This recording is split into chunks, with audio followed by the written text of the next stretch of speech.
이건 과학이 아니라 미신이다. 독일 여성이 흥분하며 소리치고 있습니다. 과연 무슨 일이 있었을까요? 안녕하세요. 저는 한국의료정책연구원 소속으로 일하는 이지훈입니다. 그분은 바로 제 장모님이시죠. 왜 독일 분이 장모님이냐고요? 이 얘기를 하려면 좀 길어지는데 들어보시겠습니까? 프랑크푸르트의 2월은 언제나 차갑습니다. 독일 대학병원 복도를 걸으며 저는 매일 같은 생각을 했죠. 한국의료정책연구원에서 파견 근무로 이곳에 온 지 벌써 6개월.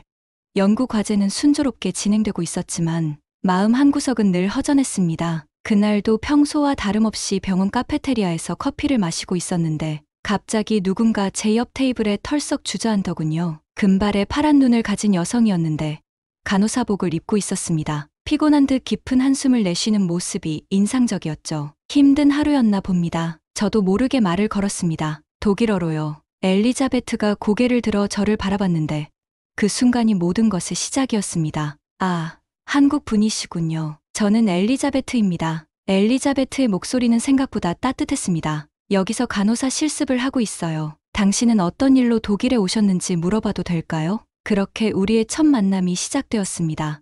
엘리자베트는 간호학과 마지막 학기 학생이었고 저는 한국의 의료 정책을 연구하는 연구원이라고 소개했죠. 서로 다른 나라에서 온 우리였지만 의료라는 공통분모가 있어서인지 대화가 자연스럽게 이어졌습니다. 다음 날부터 우리는 매일 같은 시간에 카페테리아에서 만나게 되었습니다. 처음에는 단순한 동료 관계였지만 작은 일들이 쌓이면서 서로에게 특별한 감정을 느끼기 시작했죠. 어느 날 엘리자베트가 독일어로 된 의료 보고서를 읽으며 고민하고 있는 모습을 보고 저는 자연스럽게 도움을 제안했습니다. 이 부분이 어려우신가요?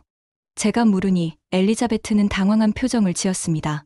실은 한국의 의료 시스템에 대한 비교 연구 보고서인데 이해하기 어려운 부분이 있어서요. 그날 저는 2시간 동안 엘리자베트에게 한국의 의료 시스템을 설명해 주었습니다. 국민건강보험부터 의료 접근성까지 복잡한 내용들을 최대한 쉽게 풀어서 말이죠. 엘리자베트는 집중해서 듣더니 마지막에 이렇게 말했습니다. 정말 고마워요. 당신 덕분에 이해가 되었어요. 어떻게 보답해야 할지 모르겠네요. 그럼 오늘 저녁에 맛있는 독일 음식을 소개해 주시면 어떨까요? 그렇게 우리의 첫 데이트가 시작되었습니다. 엘리자베트가 데려간 곳은 프랑크푸르트 구시가지의 작은 선술집이었는데 따뜻한 사워브라텐과 차가운 맥주가 일품이었죠. 무엇보다 엘리자베트가 독일 음식을 하나하나 설명해주며 보여준 미소가 제 마음을 사로잡았습니다. 이 음식은 우리 할머니가 자주 해주시던 거예요. 엘리자베트가 말하며 눈을 반짝였습니다. 가족의 맛이라고 할까요? 저는 그때 처음으로 엘리자베트의 진짜 모습을 본 것 같았습니다. 병원에서 보던 차가운 전문가가 아니라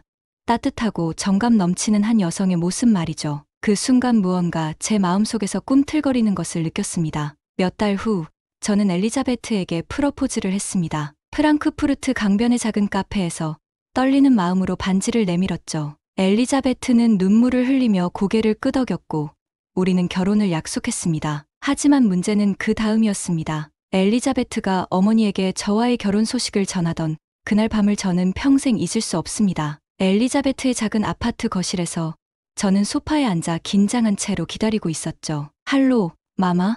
엘리자베트가 전화를 걸며 저를 보고 안심시키듯 미소를 지었습니다. 하지만 그 미소는 오래가지 못했죠. 엘리자베트가 독일어로 말을 시작했는데 저는 그 순간부터 분위기가 심상치 않다는 걸 느꼈습니다. 엘리자베트의 목소리가 점점 작아지고 있었거든요. 전화기 너머에서 들려오는 목소리는 점점 날카로워졌습니다. 독일어를 어느 정도 이해하는 저는 대화의 내용을 놓치지 않았죠. 한국 남자라고?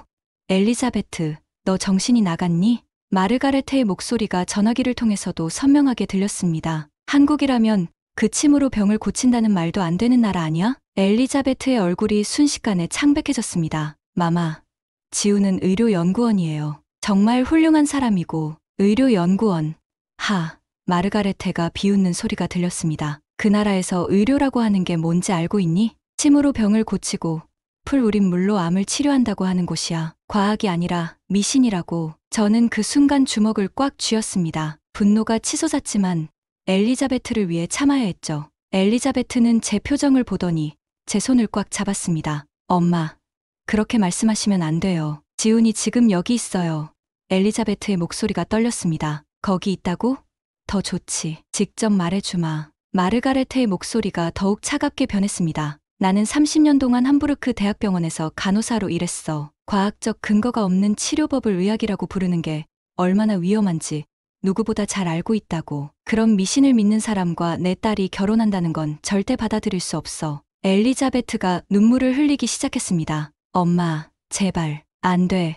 그 남자와 결혼하고 싶다면 나와는 연을 끊어라. 내 딸이 그런 무지한 치료법을 믿는 사람과 살 수는 없어. 딸각, 전화가 끊어졌습니다. 엘리자베트는 전화기를 들고 멍하니 서 있더니 갑자기 소파에 주저앉으며 울음을 터뜨렸습니다. 지훈, 미안해요. 정말 미안해요. 엘리자베트가 제 품에 안기며 흐느꼈습니다. 엄마가 이럴 줄 몰랐어요. 저는 엘리자베트를 품에 안고 등을 쓰다듬어 주었습니다. 하지만 마음 한편으로는 상처받은 기분을 감출 수 없었죠. 한의학에 대한 편견이 이렇게 심할 줄은 정말 몰랐거든요. 며칠이 지나도 마르가레테로부터는 아무런 연락이 없었습니다. 엘리자베트는 하루 종일 우울해하며 식음을 전폐했죠. 보다 못한 저는 엘리자베트에게 어머니에 대해 더 자세히 물어봤습니다. 지훈, 사실은 엄마가 많이 아파요. 엘리자베트가 조심스럽게 입을 열었습니다. 자가면역성 말초신경염이라는 병에 걸렸어요. 그 순간 저는 모든 것을 이해할 수 있었습니다. 자가면역성 말초신경염은 면역체계가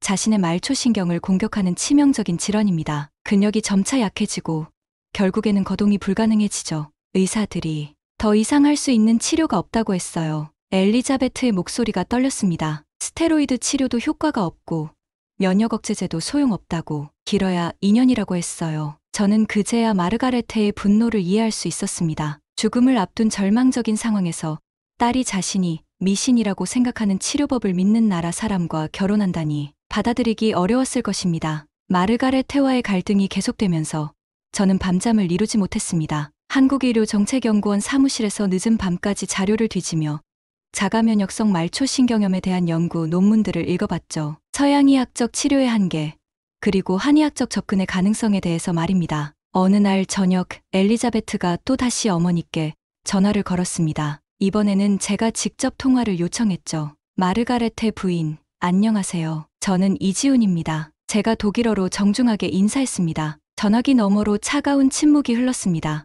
그리고 나서 날카로운 목소리가 들려왔죠. 당신이 내 딸을 미신에 빠뜨리려는 그 한국 남자군요. 부인, 저는 의료정책연구원에서 일하고 있습니다. 한의학도 과학적 근거를 바탕으로 발전하고 있어요. 특히 자가면역 질환에 대한 통합의학적 접근은. 그만해요. 마르가레테가 소리쳤습니다. 나는 30년 동안 병원에서 일했어요. 과학적 치료가 무엇인지, 미신이 무엇인지 구분할 수 있다고요. 침으로 병을 고친다는 건 21세기에 있을 수 없는 일이에요. 저는 깊게 숨을 들이쉬었습니다. 부인, 마지막이라는 생각으로 한국의 통합의학을 한 번만 경험해 보시면 어떨까요? 잃을 것도 없지 않습니까? 잃을 것이 없다고요? 마르가레테의 목소리가 더욱 격앙되었습니다. 내 마지막 시간을 그런 헛된 희망에 낭비하라는 거예요? 이건 과학이 아니라 미신이라고요. 그때 엘리자베트가 전화기를 받았습니다. 엄마, 제발 지훈의 말을 들어보세요. 정말 마지막 기회라고 생각하고. 엘리자베트, 너마저 그런 말도 안 되는 소리를 하는 거니? 마르가레테의 목소리에서 실망감이 묻어났습니다. 내가 너를 어떻게 키웠는데. 엘리자베트가 눈물을 흘리기 시작했습니다. 엄마, 정말 아무것도 시도해보지 않을 거예요? 조금이라도 가능성이 있다면. 그때 전화기 너머에서 이상한 소리가 들렸습니다. 무언가 떨어지는 소리와 함께 마르가레테의 신음소리가 들렸죠. 엄마? 엄마, 엘리자베트가 외쳤습니다. 한참 후에 마르가레테의 힘없는 목소리가 들렸습니다. 다리에 힘이 없어서 넘어졌어. 그 순간 엘리자베트는 완전히 무너졌습니다. 엄마, 저 지금 함부르크로 가요. 기다리세요. 안 돼. 오지 마. 마르가레테가 약한 목소리로 말했습니다. 나는 혼자서도 충분해. 하지만 우리는 다음 날 아침 첫 기차를 타고 함부르크로 향했습니다. 4시간의 기차 여행 동안 엘리자베트는 한마디도 하지 않았죠. 창밖을 바라보며 눈물만 흘리고 있었습니다. 함부르크에 도착해서 마르가레테의 집에 갔을 때 저는 충격을 받았습니다. 한때 당당했을 여성의 모습은 온데간데 없고 휠체어에 앉아있는 야윈 모습의 마르가레테가 있었죠. 왜 왔어? 마르가레테가 냉정하게 말했습니다. 하지만 저는 그 눈빛에서 두려움을 읽을 수 있었습니다. 어머니, 엘리자베트가 다가가려 했지만 마르가레테가 손을 들어 막았습니다. 나는 괜찮다고 했잖아. 그리고 당신, 마르가레테가 저를 쏘아보며 말했습니다. 내 딸을 이상한 생각에 빠뜨리지 마세요. 저는 조심스럽게 다가갔습니다. 부인, 한국에는 자가면역 질환에 대한 통합의학적 치료법이 있습니다. 침구 치료와 한약, 그리고 서양의학을 병행하는. 그만해요. 마르가레테가 소리쳤습니다. 나는 과학자예요. 증거도 없는 치료법을 믿을 수 없어요. 그럼 마지막 여행이라고 생각해보세요. 제가 다른 접근을 시도했습니다. 한국 관광도 하시고 딸과 함께 시간도 보내시고 치료는 그냥 체험 정도로만 생각하시면 됩니다. 마르가레테가 잠시 침묵했습니다. 그리고 엘리자베트를 바라봤죠. 엄마, 제발요. 엘리자베트가 무릎을 꿇고 어머니의 손을 잡았습니다. 저를 위해서라도 한 번만요. 긴 침묵이 흘렀습니다. 마르가레테의 눈에서 눈물이 흘러내렸죠. 좋아. 하지만 관광이야. 치료가 아니라 그냥 관광. 그리고 효과가 없으면 즉시 돌아온다. 인천공항에 도착한 마르가레테의 표정은 여전히 차갑기만 했습니다. 휠체어에 앉은 채로 주변을 둘러보며 한국의 첫인상을 품평하고 있었죠. 공항은 깔끔하네요. 마르가레테가 건조하게 말했습니다. 하지만 이게 전부겠죠? 저는 미리 예약해둔 휠체어 접근 가능한 택시에 마르가레테를 모셨습니다. 서울로 향하는 길에 마르가레테는 계속해서 회의적인 반응을 보였죠. 이 많은 차들, 대기오염이 심각하겠네요. 병든 사람이 있을 곳이 아니에요. 마르가레테가 창밖을 보며 중얼거렸습니다. 엘리자베트가 제 손을 꽉 잡았습니다. 긴장이 손에서 그대로 전해졌죠. 저도 마음이 조급했습니다. 과연 이 고집 센 독일 여성의 마음을 돌릴 수 있을까 하는 의구심이 들었거든요. 서울 시내의 작은 한의원에 도착했을 때 마르가레테의 첫 반응은 예상대로였습니다. 이게 병원이라고요? 마르가레테가 한의원 입구를 보며 미간을 찌푸렸습니다. 독일의 동물병원보다도 작네요. 한의원 원장님이 나와서 정중하게 인사했습니다. 60대 중반의 자상한 분이셨는데 마르가레테를 보는 순간 깊은 연민의 표정을 지으셨죠. 멀리서 오셨습니다. 힘드셨겠어요. 원장님이 독일어로 인사했습니다. 마르가레테가 깜짝 놀라더군요. 독일어를 하시는군요. 젊었을 때 독일에서 공부했습니다. 서양의학과 동양의학의 융합을 연구했죠. 원장님이 온화하게 미소 지었습니다. 그제야 마르가레테의 표정이 조금 누그러졌습니다. 하지만 진료실에 들어가서 침상을 보는 순간 다시 경직되었죠. 저기 누워서 침을 맞으라는 건가요? 마르가레테가 침상을 보며 말했습니다. 이건 정말 비과학적이에요. 원장님이 차분하게 설명하기 시작했습니다. 부인의 병은 자가면역성 말초신경염이라고 들었습니다. 한의학에서는 이를 위증이라고 하는데 위증.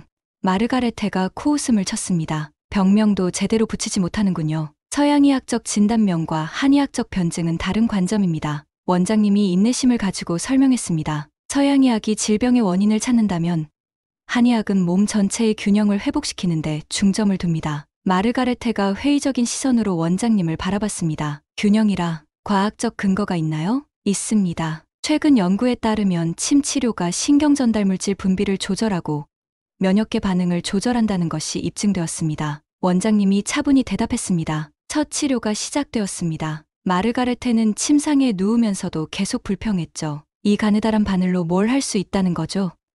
독일에서는 주사기도 일회용을 쓰는데 이 침도 일회용입니다. 그리고 주사기와는 원리가 다릅니다. 원장님이 설명하며 첫 번째 침을 놓았습니다. 아, 마르가레테가 작게 소리쳤습니다. 아파요. 처음에는 조금 아플 수 있습니다. 하지만 곧 익숙해집니다. 원장님이 계속해서 침을 놓아갔습니다. 머리, 목, 팔, 다리. 총 20여 개의 침이 마르가레테의 몸에 꽂혔죠. 마르가레테는 천장을 바라보며 계속 중얼거렸습니다. 이건 그냥 쇼야. 심리적 효과일 뿐이에요. 실제 효과는 없을 거야. 30분 후 침을 뽑고 나서 마르가레테는 여전히 회의적이었습니다. 이게 끝인가요? 뭔가 달라진 게 있나요? 아무것도 못 느끼겠는데요. 그날 저녁 호텔에서 마르가레테는 계속해서 한의학을 비판했습니다. 엘리자베트, 이게 치료라고 할 수 있을까? 그냥 바늘로 찌르는 게 전부잖아. 독일에서 받는 물리치료가 훨씬 과학적이야. 엘리자베트가 지쳐서 대답도 하지 못하고 있을 때 마르가레테가 갑자기 조용해졌습니다. 뭔가 이상해. 어머니, 무슨 일이세요? 엘리자베트가 급하게 물었습니다. 마르가레테가 조심스럽게 자신의 다리를 만져봤습니다. 다리가 좀 덜 아픈 것 같아. 착각일까? 착각이 아닐 수도 있어요. 제가 조심스럽게 말했습니다. 아니야. 착각일 거야. 심리적 효과야. 마르가레테가 고개를 저었습니다. 그날 밤이었습니다. 새벽 2시쯤 엘리자베트가 저를 깨웠어요. 지훈, 엄마 좀 봐봐요. 저는 급하게 마르가레테의 방으로 갔습니다. 마르가레테가 침대에 누워서 평온한 얼굴로 자고 있었어요. 3년 만에 처음으로 통증 없이 깊게 잠든 것이었죠. 엄마가 잠들었어요. 엘리자베트가 눈물을 흘리며 말했습니다. 3년 동안 매일 밤 다리 아파서 신음하던 엄마가 마르가레테는 아침까지 한 번도 깨지 않고 잤습니다. 그리고 아침에 일어났을 때 눈빛이 달라져 있었어요. 여전히 입으로는 부정했지만 뭔가 변화가 일어났다는 걸 스스로도 느끼고 있었던 것 같습니다. 다음 날 아침, 마르가레테는 평소보다 일찍 잠에서 깼습니다. 엘리자베트와 제가 아침 식사를 준비하고 있을 때 휠체어를 타고 나온 마르가레테의 표정이 어딘지 달라 보였어요. 어머니, 어떻게 주무셨어요? 엘리자베트가 조심스럽게 물었습니다. 글쎄, 괜찮았어. 마르가레테가 대답했지만 목소리에서 당황스러움이 느껴졌습니다.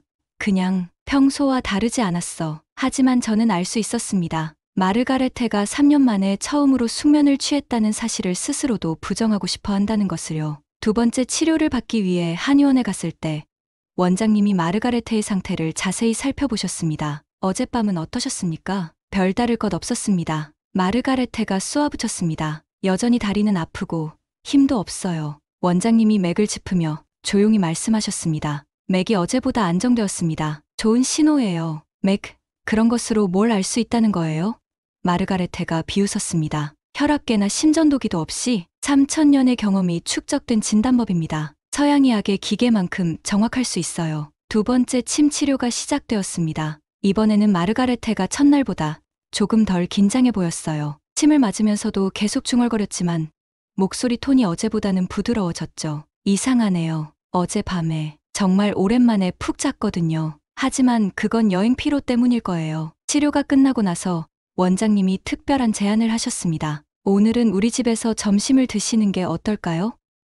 제 아내가 환자분들을 위한 특별한 음식을 준비했습니다. 마르가레테가 주저했습니다. 굳이 그럴 필요는. 어머니, 한번 가보시는 게 어떨까요? 엘리자베트가 조심스럽게 권했습니다. 원장님의 집은 한의원 뒤편에 있는 작은 한옥이었습니다. 마르가레테가 문턱을 넘을 때 휠체어 때문에 어려움을 겪자 원장님 부인이 직접 나와서 도와주셨어요. 어서 오세요. 멀리서 오시느라 고생 많으셨어요. 원장님 부인이 따뜻하게 맞아주셨습니다. 한옥의 마루에 앉아 있을 때 마르가레테가 주변을 둘러보며 말했습니다.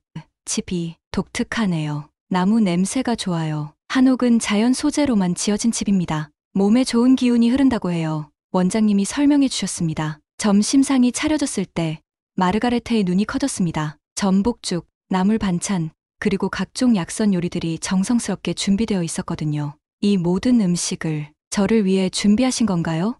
마르가레테가 놀라워했습니다. 환자분의 몸에 좋은 재료들로만 만들었어요. 원장님 부인이 미소 지으며 설명했습니다. 전복은 기력을 보충하고 이 나물들은 염증을 줄여주죠. 마르가레테가 조심스럽게 전복죽을 한 숟가락 떠먹었습니다. 그 순간 표정이 확 밝아졌어요.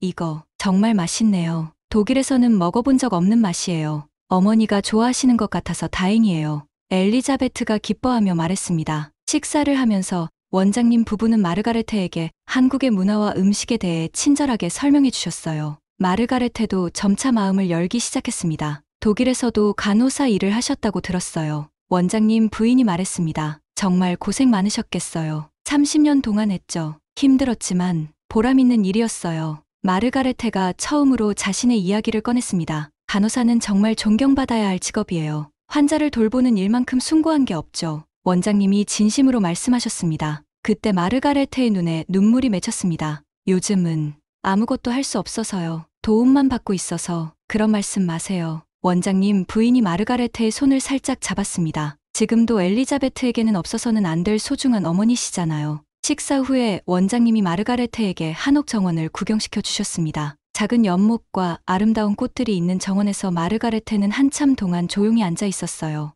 여긴 평화롭네요. 마르가레테가 중얼거렸습니다. 독일의 병원은 항상 바쁘고 시끄러웠는데 한국에서는 치료도 중요하지만 마음의 평안도 중요하게 생각해요. 원장님이 설명했습니다. 그날 저녁 호텔로 돌아오는 길에 마르가레테가 처음으로 한국에 대해 긍정적인 말을 했습니다. 사람들이 생각보다 친절하네요. 그리고 음식도 맛있고. 엘리자베트가 제 손을 꽉 잡았습니다. 마르가레테의 마음이 조금씩 열리고 있다는 신호였죠. 어머니, 내일 치료도 받아보실 거죠? 엘리자베트가 조심스럽게 물었습니다. 마르가레테가 잠시 망설이더니 대답했습니다. 글쎄, 아직 며칠 더 있어야 하니까 해보지 뭐. 하지만 그날 밤도 마르가레테는 깊게 잠들었습니다. 그리고 새벽에 깨어나서는 혼자 중얼거렸죠. 정말 이상해. 다리 통증이 많이 줄었어. 이게 정말 침 때문일까? 셋째 날 아침, 호텔에서 일어난 일은 지금 생각해도 잊을 수 없습니다. 저는 엘리자베트와 함께 마르가레테의 방 옆에서 아침 식사를 준비하고 있었는데 갑자기 마르가레테의 방에서 이상한 소리가 들렸거든요. 엘리자베트, 어머니 방에서 무슨 소리 안 들려? 제가 조심스럽게 물었습니다. 엘리자베트도 귀를 기울이더니 얼굴이 창백해졌습니다. 뭔가 떨어지는 소리 같은데? 우리는 급하게 마르가레테의 방 문을 두드렸습니다. 어머니, 괜찮으세요? 잠시 침묵이 흐른 후 마르가레테의 목소리가 들렸습니다. 엘리자베트, 잠깐 들어와봐. 문을 열고 들어갔을 때 우리가 본 광경은 정말 믿기 어려웠습니다. 마르가레테가 침대 옆에 서 있었거든요. 휠체어는 방 한쪽 구석에 있었고 마르가레테는 벽을 짚고 서서 우리를 바라보고 있었습니다. 어머니, 엘리자베트가 달려가려 했지만 마르가레테가 손을 들어 제지했습니다. 잠깐, 가만히 있어. 마르가레테의 목소리가 떨렸습니다. 나, 지금 뭐 하고 있는 거지? 마르가레테가 조심스럽게 한 발짝을 내디뎠습니다. 비틀거렸지만 넘어지지는 않았어요. 그리고 또 한 발짝, 그리고 또 한 발짝. 이게 가능한 일인가? 마르가레테가 자신의 다리를 내려다보며 중얼거렸습니다. 3년 동안 제대로 서지도 못했는데 엘리자베트가 눈물을 터뜨렸습니다. 엄마가 걷고 있어요. 이건 일시적인 현상일 거야. 마르가레테가 자신을 진정시키려는 듯 말했습니다. 아드레날린 때문이거나 아니면 심리적 효과. 하지만 마르가레테의 목소리에는 확신이 없었습니다. 스스로도 믿기 어려웠던 것 같아요. 3년 동안 휠체어에 의존해서 살던 사람이 갑자기 걸을 수 있게 되었으니까요. 어머니, 천천히 하세요. 무리하지 마시고. 제가 조심스럽게 말했습니다. 마르가레테가 벽을 따라 천천히 화장실까지 걸어갔습니다. 10m도 안 되는 거리였지만 우리에게는 마라톤을 완주한 것 같은 감동이었죠. 믿을 수 없어. 마르가레테가 화장실 문에 기대어 서서 말했습니다. 정말 믿을 수 없어. 그날 한의원에 갔을 때 원장님도 놀라셨습니다. 마르가레테가 휠체어 없이 걸어서 들어온 것을 보고는 잠시 말문이 막히셨거든요. 어떻게 이렇게 빨리? 원장님이 마르가레테를 자세히 살펴보시며 말씀하셨습니다. 저도 모르겠어요. 마르가레테가 당황스러워했습니다. 아침에 일어나서 화장실에 가려는데 몸이 저절로 움직이더라고요. 원장님이 마르가레테의 맥을 짚어보시더니 고개를 끄덕였습니다. 기혈순환이 많이 개선되었습니다. 정말 놀라운 반응이에요. 하지만 이건 과학적으로 설명이 안 되잖아요. 마르가레테가 혼란스러워했습니다. 3년 동안 독일의 최고 의사들이 치료했는데도 안 됐는데 침 몇 번으로 이렇게 될 수가 있나요? 서양의학과 동양의학은 접근 방식이 다릅니다. 원장님이 차분하게 설명하셨습니다. 서양의학은 질병 자체에 집중하지만 동양의학은 몸 전체의 균형을 맞춥니다. 부인의 경우 기혈순환이 막혀 있었는데 침 치료로 그것이 뚫린 거예요. 마르가레테가 잠시 생각에 잠겼습니다. 평생 과학적 사고에 익숙했던 사람이 갑작스러운 변화를 받아들이기는 쉽지 않았을 것입니다. 그럼 이게 정말 침 치료 때문이라는 말씀인가요? 물론입니다. 하지만 부인의 의지와 가족의 사랑도 중요한 역할을 했을 거예요. 원장님이 엘리자베트와 저를 바라보며 말씀하셨습니다. 그날 치료는 더욱 적극적으로 진행되었습니다. 마르가레테도 이제는 침을 맞으면서 불평하지 않았어요. 오히려 호기심을 가지고 원장님의 설명을 들었죠. 이 혈자리는 무엇을 위한 건가요? 마르가레테가 물었습니다. 족삼리라는 혈자리입니다. 기력을 보충하고 면역력을 높여주는 효과가 있어요. 정말 신기해요. 독일에서는 약물이나 수술로만 치료했는데 치료가 끝나고 나서 마르가레테가 혼자 힘으로 일어섰습니다. 그리고 한의원 안을 천천히 걸어 다녔어요. 비틀거리긴 했지만 분명히 자신의 힘으로 걷고 있었습니다. 지훈, 마르가레테가 갑자기 저를 불렀습니다. 네, 어머니. 마르가레테가 처음으로 제 손을 잡았습니다. 그 순간 저는 눈물이 날 것 같았어요. 고마워요. 마르가레테가 떨리는 목소리로 말했습니다. 정말 고마워요. 내가 너무 고집스러웠나 봐요. 마르가레테의 눈에서 눈물이 흘러내렸습니다. 당신이 미신이라고 했던 것들이 나를 다시 걷게 해주었네요. 엘리자베트도 울음을 터뜨렸습니다. 엄마, 정말 다행이에요. 그날 저녁, 우리는 처음으로 함께 밖에서 저녁을 먹었습니다. 마르가레테가 휠체어 없이 식당까지 걸어간 것이죠. 물론 중간중간 쉬어야 했지만 그 자체만으로도 기적이었습니다. 한국 음식이 정말 맛있어요. 마르가레테가 불고기를 먹으며 말했습니다. 독일에서는 이런 맛을 상상도 못했어요. 어머니께서 좋아하시니 다행이에요. 지훈, 솔직히 말할게요. 마르가레테가 젓가락을 내려놓으며 말했습니다. 처음에는 당신을 믿지 못했어요. 한의학도, 당신도 모든 게 의심스러웠거든요. 이해합니다. 당연한 반응이었어요. 하지만 지금은 내가 틀렸다는 걸 인정해야겠어요. 마르가레테가 진심 어린 표정으로 말했습니다. 당신 덕분에 내가 다시 걸을 수 있게 되었어요. 이건 분명한 사실이죠. 그 순간 저는 마르가레테가 진정으로 마음을 열었다는 것을 느꼈습니다. 더 이상 한의학을 미신이라고 부르지 않았고 저를 의심의 눈으로 바라보지도 않았어요. 어머니, 이제 저희 결혼을 인정해 주시는 건가요? 엘리자베트가 조심스럽게 물었습니다. 마르가레테가 우리 둘을 번갈아 바라보더니 미소를 지었습니다. 인정한다는 게 아니라 축복한다는 게 맞겠네요. 한 달이 흘렀습니다. 마르가레테의 변화는 하루가 다르게 눈에 띄었어요. 처음에는 벽을 짚고 겨우 몇 걸음 걷던 것이 이제는 지팡이만 있으면 혼자서도 상당한 거리를 걸을 수 있게 되었습니다. 그날 아침 마르가레테가 갑자기 제안했습니다. 오늘은 서울숲에 가보고 싶어요. 어머니, 너무 무리하시는 거 아닌가요? 엘리자베트가 걱정스럽게 말했습니다. 괜찮아요. 휠체어도 가져가고 천천히 걸어볼게요. 마르가레테가 미소 지으며 대답했습니다. 서울숲에 도착했을 때 마르가레테는 휠체어에서 내려서 지팡이를 짚고 천천히 걷기 시작했습니다. 봄볕이 따스하게 내리쬐는 오후였고 연두빛 새싹들이 돋아나는 나무들 사이로 산책로가 이어져 있었죠. 정말 아름다운 곳이네요. 마르가레테가 주변을 둘러보며 말했습니다. 독일의 공원과는 또 다른 매력이 있어요. 우리는 천천히 걸으며 대화를 나눴습니다. 마르가레테는 이제 한국의 문화와 사람들에 대해 진심으로 관심을 보였어요. 한국 사람들은 참 정이 많은 것 같아요. 마르가레테가 벤치에 앉으며 말했습니다. 한의원 원장님 부부도 그렇고 호텔 직원들도 모든 사람들이 저를 가족처럼 대해주더라고요. 한국에서는 어른을 공경하는 문화가 있어요. 제가 설명했습니다. 특히 아픈 분에게는 더욱 따뜻하게 대하죠. 마르가레테가 잠시 생각에 잠겼습니다. 그리고 갑자기 놀라운 말을 했어요. 지훈, 엘리자베트, 내가 결정한 게 있어요. 어떤 결정이세요? 엘리자베트가 궁금해했습니다. 독일 집을 정리하고 한국에 정착하려고 해요. 우리는 깜짝 놀랐습니다. 전혀 예상하지 못한 말이었거든요. 어머니, 정말이세요? 엘리자베트가 믿기 어렵다는 표정으로 물었습니다. 네, 진심이에요. 마르가레테가 확신에 찬 목소리로 대답했습니다. 여기서 정이 붙이게 생겼어요. 그리고 무엇보다 여기서 제가 다시 살아날 수 있었잖아요. 마르가레테는 이어서 자신의 심정을 털어놓았습니다. 독일에 돌아가면 또 다시 휠체어에 의존해야 할지도 모르겠어요. 그곳의 의사들은 제 병을 포기했거든요. 하지만 여기서는 희망이 있어요. 저는 마르가레테의 말을 들으며 가슴이 뭉클했습니다. 한 달 전만 해도 한의학을 미신이라고 부르며 한국을 떠나고 싶어 했던 분이 이제는 아예 한국에 정착하겠다고 하시니까요. 하지만 어머니, 언어 문제도 있고 엘리자베트가 걱정스럽게 말했습니다. 언어는 배우면 되죠. 나이가 많아도 늦지 않아요. 마르가레테가 웃으며 대답했습니다. 그리고 지훈이 독일어를 잘하니까 처음에는 도움을 받을 수 있을 거예요. 그때 마르가레테가 갑자기 일어서서 지팡이 없이 몇 걸음 걸어봤습니다. 비틀거렸지만 넘어지지는 않았어요. 봐요. 이렇게 걸을 수 있어요. 마르가레테가 기뻐하며 말했습니다. 3년 전에는 상상도 못했던 일이에요. 엘리자베트가 눈물을 흘리며 어머니를 안았습니다.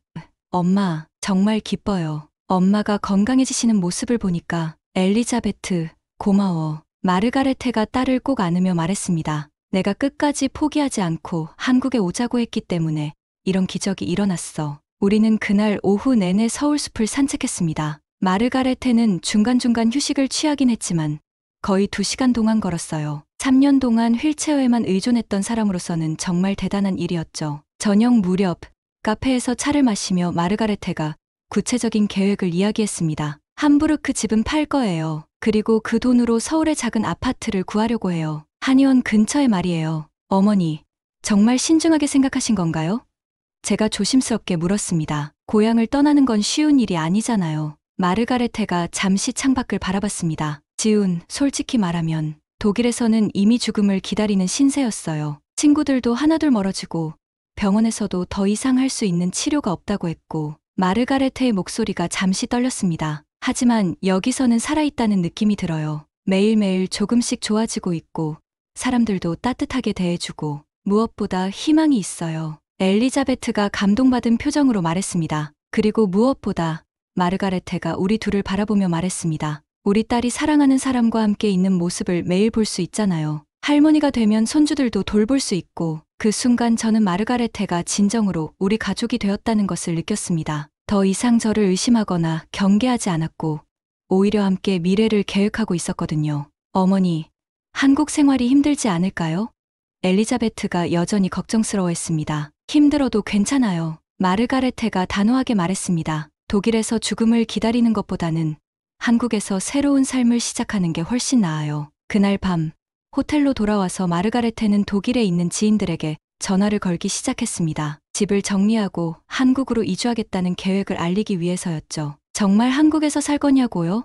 전화기 너머에서 들려오는 친구의 놀라는 목소리가 방 안에까지 들렸습니다. 네, 여기서 기적이 일어났어요. 다시 걸을 수 있게 되었거든요. 마르가레테가 기쁜 목소리로 대답했습니다. 그 순간 저는 마르가레테의 결심이 얼마나 확고한지 알 수 있었습니다. 평생 살던 고향을 떠나 낯선 나라에서 새로운 삶을 시작하겠다는 것.